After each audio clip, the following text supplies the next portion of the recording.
Ninjor arrives at the command center and updates the Rangers about Master Vile's hope to get the Zeo Crystal. Thousands of years ago, the people of M51 hid the Zeo Crystal in the Caves of Deception and put a defense shield around it so that only those with good and pure hearts could ever touch it. The caves lie directly beneath Rita and Zed's palace. Why? Well, as it turns out, Zed didn't actually build the palace. It was once a fortress for good, and while the palace has been corrupted by evil over the years, the defense shield for the Zeo Crystal remains intact. While Zordon is confident that Zed and Rita can't get to the crystal, because of Master Vile's own power and experience, they fear he could gain access. Made worse is the revelation that the Zeo Crystal gets more powerful over time, so basically it's a perpetual energy generator.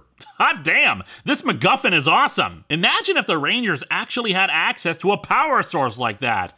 But nah, they'd never do that. Master Vile creates a new monster by, throwing up an egg.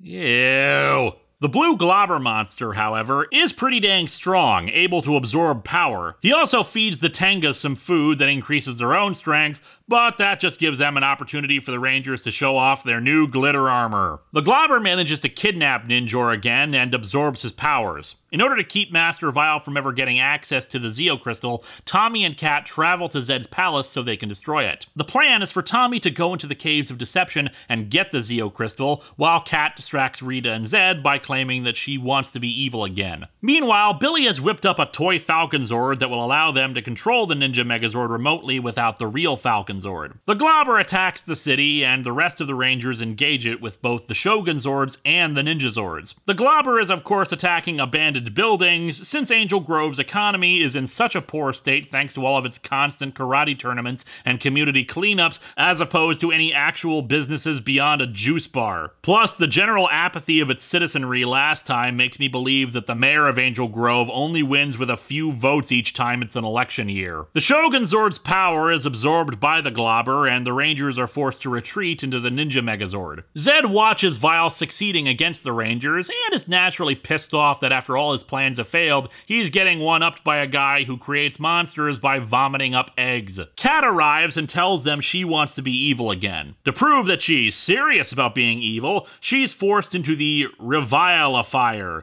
a device that will drain all the good from someone and replaces it with pure evil. Pure evil? Pure evil. Naturally, a very useful device like this will never be seen or mentioned again. Just like the Zeo Crystal, no doubt. Speaking of, Tommy goes down to the caves to get the crystal, since the Zeo Crystal can also be used to reverse the evil energy in Kat. Zed detects Tommy in the caves, but isn't worried because the force field, according to him, should also destroy Tommy because he was formerly evil himself. The Cave of Deceptions lives up to his name, as Tommy fights off several hallucinations and makes his way towards the crystal, the force field even taunting him a little until he reaches it. The crystal does analyze him, and while it first harms him because of his evil beginnings, it does finally read the good parts of him and allows him to take it. Tommy frees Kat as well as the Falcon Zord, teleporting away. However, things aren't going well for the other Rangers. While the Falcon Zord does help things, the globber survives the finishing move of the Ninja Mega Falcon Zord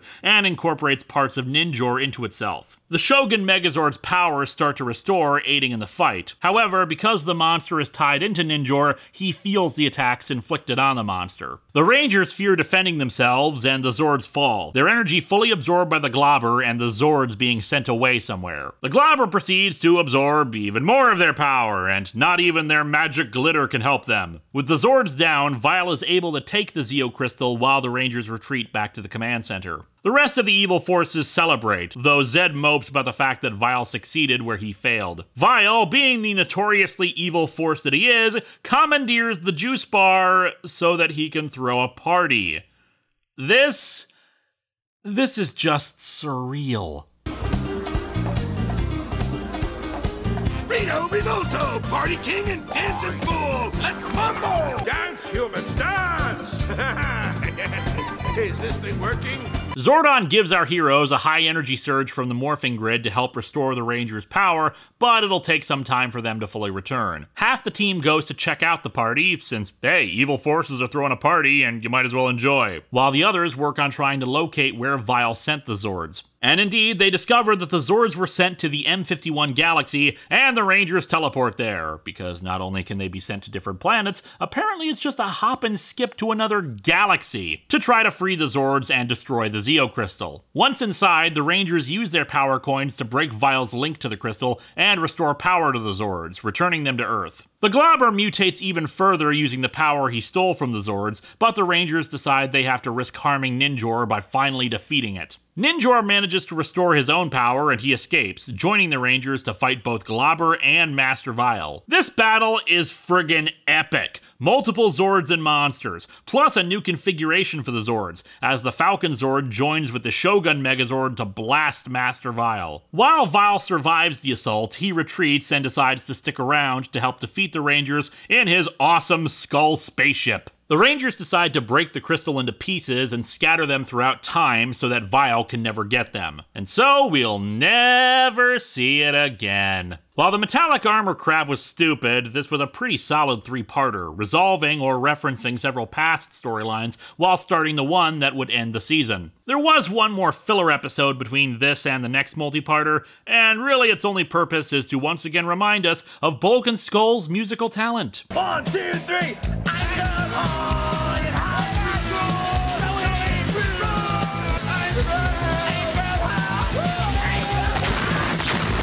See? They rock so hard they blow up their own equipment. Vile's next plan is to use a mystical orb, the Orb of Doom, because ancient forces really suck at naming things, to reverse the Earth's rotation and make it spin back in time, using the same kind of bogus science from the first Superman movie when it comes to Earth's rotation, somehow meaning something when it comes to time. Zed, of course, points out that he's done this plan already and it failed, but that doesn't discourage Master Vile. The Rangers are too late to stop the Orb of Doom from being planted, and time reverses, reverting the Rangers to children as before. Unlike last time, however, they retain their memories of being Power Rangers, but they can't morph. In the wake of their apparent victory, Zed, Rita, Goldar, and Rito arrive on the planet and grow, attacking the city themselves. Now begins a plot that some people have called a mini-series because the theme song changes, the Shout Factory DVD even separates it into its own case, but really, it still counts as part of Season 3, the Alien Rangers Saga. The kids are unable to contact Zordon and try to reach the command center on foot. However, before that, we get a series of antics involving the kids getting taken in by the police to protect them, and all I can say is that I'm still in shock that the city has any cops. Oh, and get this, the command center has been out of power because it's been returned to an earlier point in time along with the world. And it turns out the power was shut off because the console was unplugged at the time so they could use a vacuum cleaner. I'm dead serious. All this time, our power outage has been due not to a sinister force, but to a simple household appliance? Is that true? I'm afraid so, Zordon. That's it, I'm starting work on Alpha 6. You know, it's not every TV show that can alternate between giant evil forces annihilating a city and the antics of a subpar 50s sitcom. No wonder Zordon can be an asshole sometimes when this sort of crap is going on. Anyway, with power restored, the kids are retrieved and they hatch a plan. While the Rangers lack their powers, they're not the only Power Rangers in the universe. They send out a distress call to the Rangers from the planet Aquitar, an ocean world where— Hey, remember Edenoi? When Dex needed our help, we were there. Wait, Edenoi? What the hell? That wasn't wiped from canon? If it hasn't, then where the hell is Count Dragon during all this crap? Ah, whatever. Anyway, they contact the ocean world Aquitar, where there are alien rangers who also got their powers from Ninjor. The Equitians answer the call and come to help. The alien rangers have some of the most annoying voices ever, with some kind of weird filter effect to simulate them as they would speak underwater, yet they use it even when out of the water, which makes it difficult to understand them sometimes. They will be at our disposal at a moment's notice. I'm Delphine, leader of the Alien Rangers. This is Caucus, Sestro, Orico, and Tidius. While it is irritating, considering it's a temporary arrangement, it's ultimately fine. Just I wish they had scaled it back a little. The Alien Rangers bring their own Zorbs along, also supplied by Ninjor, which raises the question of how exactly Ninjor was a legend according to Zordon, when apparently other Rangers knew him already. Ninjor is also absent for the rest of the series, sadly, explaining that they won't discover the temple for several years. Except this brings up the biggest problem of this storyline, the time travel aspect. I will grant the fact that the Rangers retain their memories, since the morphing grid or their powers in general could have preserved their knowledge, except then, why can't they access their powers? Zordon and Alpha could have been preserved from the time travel effects because of the protections of the command center, except the command center itself apparently returned to an earlier point of development, hence the whole vacuum cleaner crap. Ninjor can't come and help because time has moved to before they ever found him, except the Equitians have access to the Shogun Zords despite them not being discovered for several more years. This will get even more problematic later when one of the teens is restored to their proper age, but not anyone else, raising the question of the Rangers' families, since obviously preteens are going to be under more supervision than the teens, yet they seem to spend a lot more of their time in the command center. What's worse, 5 of the Rangers should not even be here, since Kat is Australian and had just moved to Angel Grove,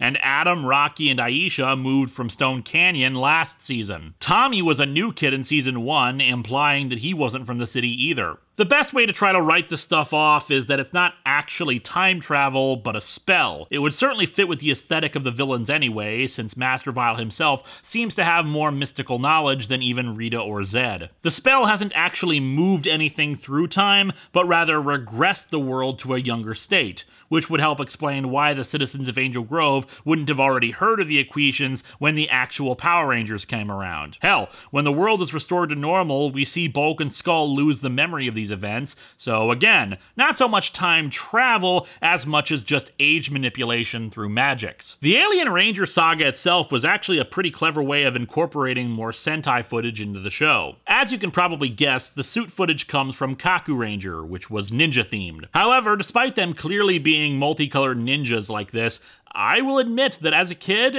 I was completely fooled. That's primarily because, like I mentioned before about the Die Ranger suits being a radical departure from the expected suit design, this is a similar deal. Very little white in the suits, no mouths on the helmets, a lightning bolt insignia off-center, and most memorable for me at least, the visors. The visors on the helmets are much smaller than on the Mighty Morphin suits, without even an animal shape around it. Compared to the Mighty Morphin suits, they look, for lack of a better term, alien. The downside of the Equitians coming to Earth, however, is that they require hydration to sustain themselves, meaning they often have to travel to fresh water sources in public to rejuvenate themselves, where they attract a lot of attention. Master Vile assembles monsters from throughout the universe to launch a final assault on Earth, or rather mostly suits used in previous monster fights. However, the Alien Rangers are more than a match for the monsters. In the wake of his latest defeat, Master Vile decides to return to his home galaxy. Say what you will about Zed and Rita, at least they're persistent. Master Vile gave up only after a few episodes. Lord Zed expresses his happiness about being in charge again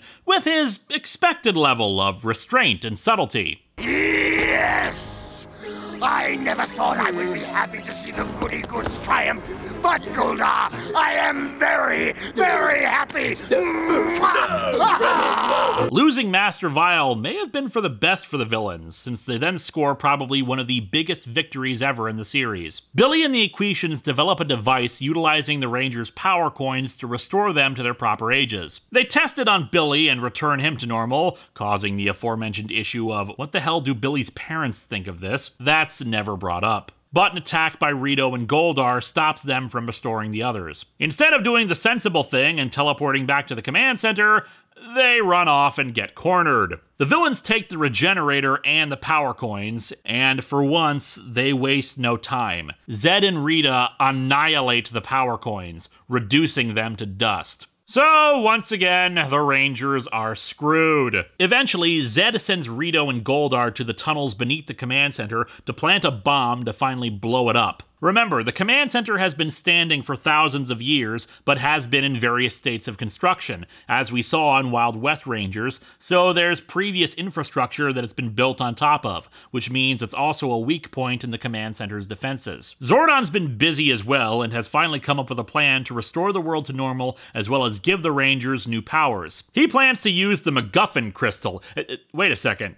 The Zeo crystal? You mean it actually has some significance? Yes, in a brilliant move, the writers established the Zeo crystal early so the viewers knew what they were talking about, and are going to use it to set up the next season. The 5 unrestored kids will be sent through time to locate their own Zeo subcrystal and return them to the command center. For some reason, the Zeo crystals have locked onto each of the Rangers' heritage and ancestry, and thus they must overcome personal issues, blah blah blah, heart of the cards. The season comes to a close in the 2-part Hog Day afternoon. Rita and Zed summon their equivalent from Aquitar, named Hydro Hog, to deal with the alien Rangers. Meanwhile, Goldar and Rito, after several episodes of wandering around the tunnels under the command center, finally arm the bomb in the proper spot. Rita instructs them to steal the Zeo crystal once it's assembled. Aisha, during her quest, decides to stay in the alternate time period to help the animals suffering from a plague with her veterinary skills, established earlier in the season, while letting a local girl named Tanya take her part of the Zeo crystal back to the Rangers. It's a major disappointment to see her character kinda shoved aside like this without even letting the actual actress for Aisha have a proper send-off. Kimberly got a storyline, while Aisha's last episode got her at a carnival. Well, actually, I suppose that could have been worse then. Apparently, Karen Ashley was told that she'd get a proper goodbye scene with everyone else, but that never ended up happening. Hydro Hog, since he's the equivalent of Zed and Rita, is actually pretty damn powerful, to the point where he actually stops the Shogun Zord's finishing move. However, that reaches an anticlimax when they use the Shogun Mega Falcon Zord to defeat him. I don't know if it completely destroys him or just sends him home, but hey, it resolves the episode. Of course, leaving Aisha where she is screws with the time stream a bit, but whatever. Aisha, your decision to remain has altered the course of your family's history, and you will find that they have joined you when the world is returned to the future. That does not even begin to make sense in the slightest, not even with my speculation about how it works. The Zeo crystal is fully reassembled and the time stream is returned to normal, bringing everyone back to their proper ages, including Tanya. They bid farewell to the Equation Rangers and celebrate being back to normal, Alpha and Zordon talking with Tanya to get her acclimated to the new time period. However, their victory is short-lived. Goldar and Rito immediately come up from under the command center, swipe the Zeo crystal, and teleport away. The bomb goes off, causing the command center to start exploding. Billy tries to help protect things, but he gets a face full of energy, and Alpha teleports the Rangers out of the command center to save them. And so the season, along with Mighty Morphin Power Rangers, ends with the command center blowing up. Season 3 is where the magic versus technology theme that I've theorized about starts to shift, partially due to the nature of their new powers. Instead of Billy creating new devices all the time to save the day against the spells of the villains, more and more the show builds a mythology of ancient powers to call upon. The ninja powers are a more spiritual force than what they had before, and the quest for the Zeo crystal by the various Rangers tends to be more about a test of character than anything else. Billy still uses many devices to combat Rita and Zed, but a lot of them are focused near the end of the season when he's trying to devise various ways to keep the alien Rangers hydrated, or earlier when he used devices to rescue Kimberly or the force field to protect Kat. And the thing to note, though, is that the tech more often than not fails. I read it as a sign that it's time for them to move beyond the dynamic they had before. Season 3 is arguably the best of the 3 in terms of writing. There were far fewer sillier episodes than the first 2 seasons, with both Kimberly's departure and the Alien Ranger saga being serialized. The storylines, while occasionally delving into the realms of the goofy, were pretty strong and were great at keeping the viewer's attention. Some have complained that the season contained far too many multi-parters and that the changing status quo was a turnoff, but personally I liked it. There was enough filler for a status quo to actually exist at times, but not so many that the season would get dull. People have said that when Rita and Zed got married, it ruined Lord Zed, basically turning him into a second banana loser that often took the backseat to other villains. However, I have to vehemently disagree. The truth is, well, Lord Zed was starting to suck at his job. Don't get me wrong, he was still as menacing as before, but he was falling into the same rut that Rita had fallen into. He would make a monster, send it out, and it'd be defeated in 10 minutes. The truth was that as time went on, he was simply not succeeding as a villain. But then Rita and Zed got married. Now, while Zed's personality did change a bit, it wasn't really all that different. He was still angry at failure, and their strategies against the Rangers became more elaborate, though with the occasional stupid one that always crops up when you're trying to come up with plans on a weekly basis to eliminate your enemies. However, despite him cracking a few more jokes and acting in a slightly more silly manner in his gesticulations, he was still scary and powerful. And really, what was on Zed's list of successes while he worked solo? He destroyed the Green Ranger powers. Okay, fair enough. But what happened when he married Rita? They destroyed the original Zords and powers,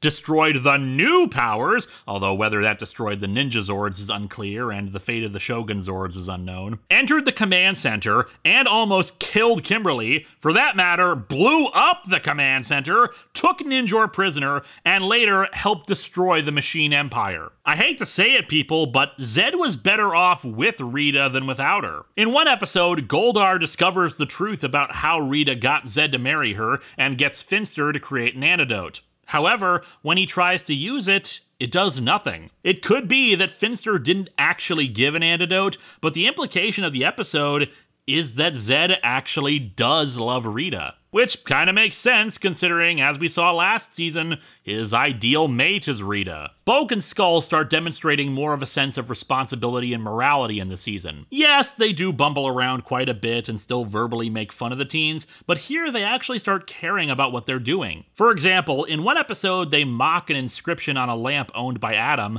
but when they almost damage this family heirloom, they show genuine concern about their actions. While some of the time it's simply fear of retribution from Lieutenant Stone, other times it looks like they actually care about helping people now that they're in a position of authority. For example, there's this really inspired bit where they spot what looks like a group of kids drowning. We gotta save them! Hold on, kids! We'll save you!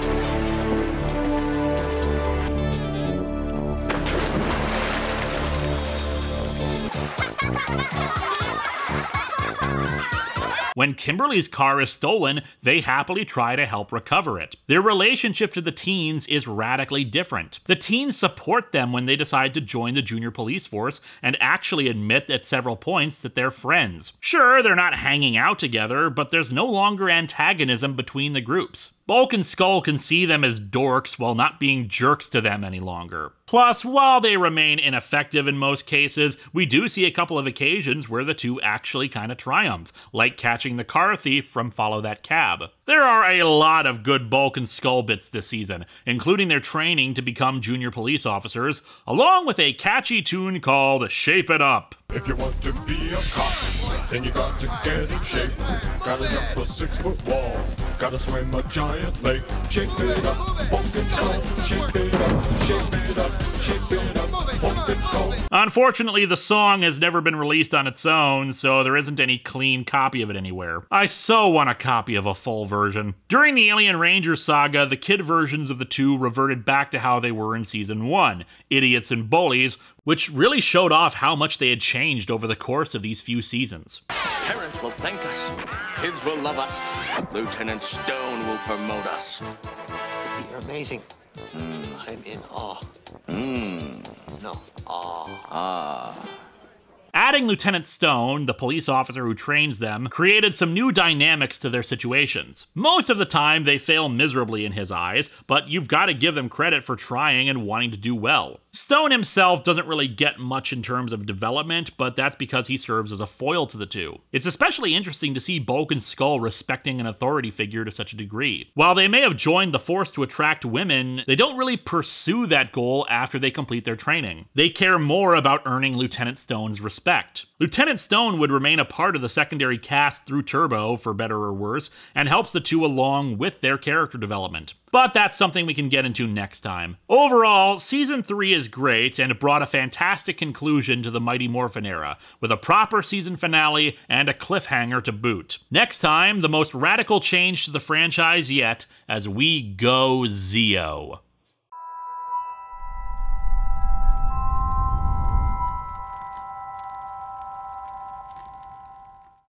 5'11", heavy accent, gray hair. Anyone interesting fit that description?